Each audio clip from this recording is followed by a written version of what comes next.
In this lesson, we will continue our discussion on particle motion or motion of particles. Now, we will first talk about uniform velocity, velocity that remains uniform, the rate at which the position changes remain constant. And then we will look at velocity against time graph. Then we will look at accelerated motion. And then we will develop a system of equations to deal with motion of particles. And finally, we will use those equations to solve problems. Alright, let's start by looking at uniform velocity, how the velocity against time is plotted and how it can be used. Here I have the picture of a particle that is moving with uniform velocity. Can you look at this picture and tell me what is its uniform velocity? If you look at this, I have represented the positions of the particle at intervals of 1 second. That means each second the position changes by how much? By 2 meters. Each second the position changes by 2 meters. It means the object has a uniform velocity. And I have prepared a table there for you. When time t equal to 0, the velocity is 2 meters per second. In other words, the velocity does not change. When the time is 1 second, the velocity is 2 meters per second. When the time is 2 seconds, the velocity is 2 meters per second. The velocity does not change. It means every second the position changes by 2 meters. The velocity is uniform and is equal to 2 meters per second. Now, this is a specific example. I'm going to use a general term. Let us now consider an object moving with a velocity, a uniform velocity of v meters per second. That means every second the position of the object changes by v meter. That velocity does not change. As time increases, the velocity remains a constant. Now, v remains a constant and does not change with time. How will a graph of v against t look like? Since the velocity does not change with time, a graph of velocity against time will be a horizontal line. Now, if I draw velocity on the vertical axis and time on the horizontal axis, that will be a straight line. What will this value represent? This value represents the uniform velocity v. If this v equal to 2 meters per second, then this will be 2 meters per second. But at the moment, we will not give it any specific value. We will call it v meter per second. Now, you know that displacement equal to uniform velocity multiplied by time. That does not need any explanation. Velocity is the rate at which the displacement occurs.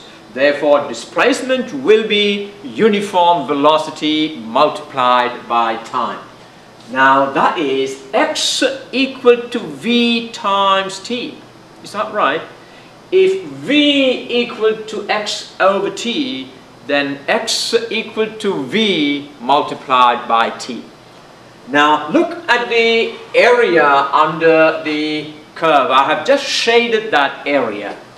Well, if I take it away, what does the area under the velocity graph represent? If you look at this, tell me, if I shade this area, this is the area shaded. The shaded part is a rectangle. What does the area of that rectangle represent? Now, what does this distance represent? This is a measure of the uniform velocity v. What is the length of the rectangle represent? The length represents the time t. That means if the length is t seconds and the width of the rectangle is v meter per second, what does v meter per second multiplied by t second represent? What is v multiplied by t? Let's do it in the next slide. V multiplied by t gives you the area of the velocity time graph. So if this is the velocity time graph, the area enclosed by the graph of v with the t axis, and that area is the length of the rectangle is t seconds and the width is v meter per second. Therefore, the area under that graph will be the width multiplied by the length. The width is v meter per second. The length is t second. What does that give you? That would be v times t. What is meter per second multiplied by second? That would be meter. So the area under the velocity graph, in other words, the area enclosed by the velocity graph with the x-axis, is a measure of what? V multiplied by t is x, the displacement. So this is a measure of the displacement x. Now, this is very important for us.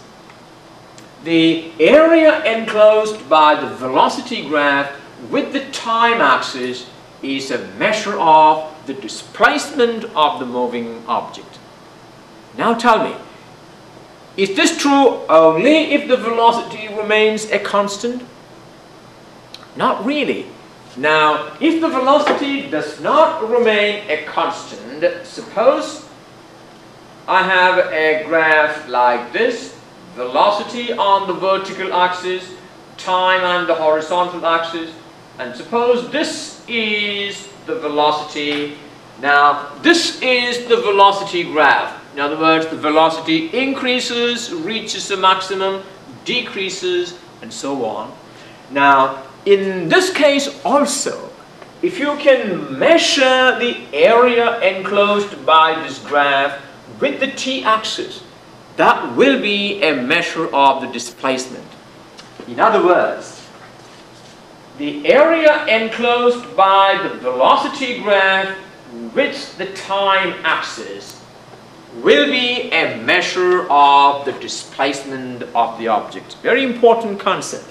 The area enclosed by the velocity graph with the time axis is a measure of the displacement of the moving object. So if I give you a velocity against time graph, and if I ask you to find the displacement of the object, what all you need to do is measure the area enclosed by the velocity graph with the time axis. Alright.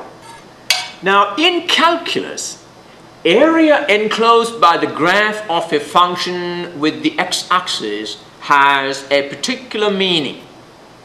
The area enclosed by the graph of a function with the x-axis is the integral of that function. I'm sure you know that. So, since the area enclosed by the graph of velocity against time is a measure of the displacement, what can we conclude from there? We can conclude that if you integrate the velocity function, you get the position function. Remember, when you talk about the displacement, displacement is actually a measure of the position function. So if you want to find the position function of a moving particle, what all you need to do is integrate its velocity function. Why?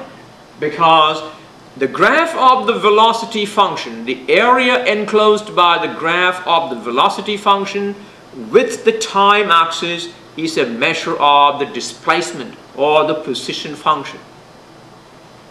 So, since area enclosed by the graph of velocity against time is a measure of the displacement, we can conclude that displacement of a moving object can be obtained by integrating its velocity function.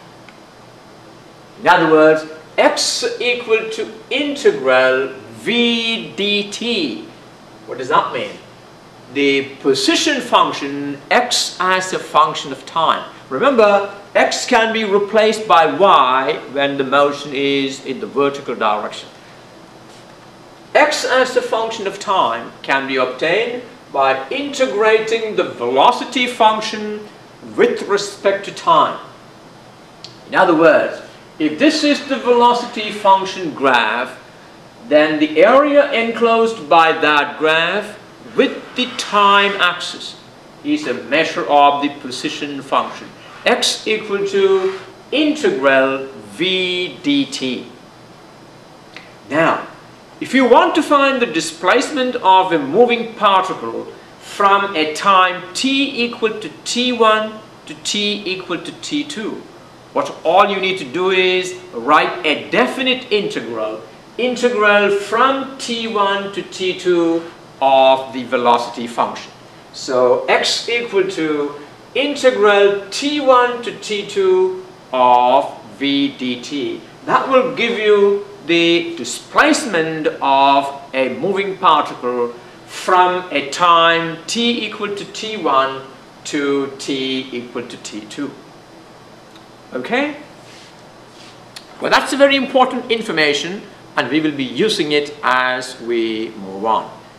We will now talk about accelerated motion. Now tell me, what is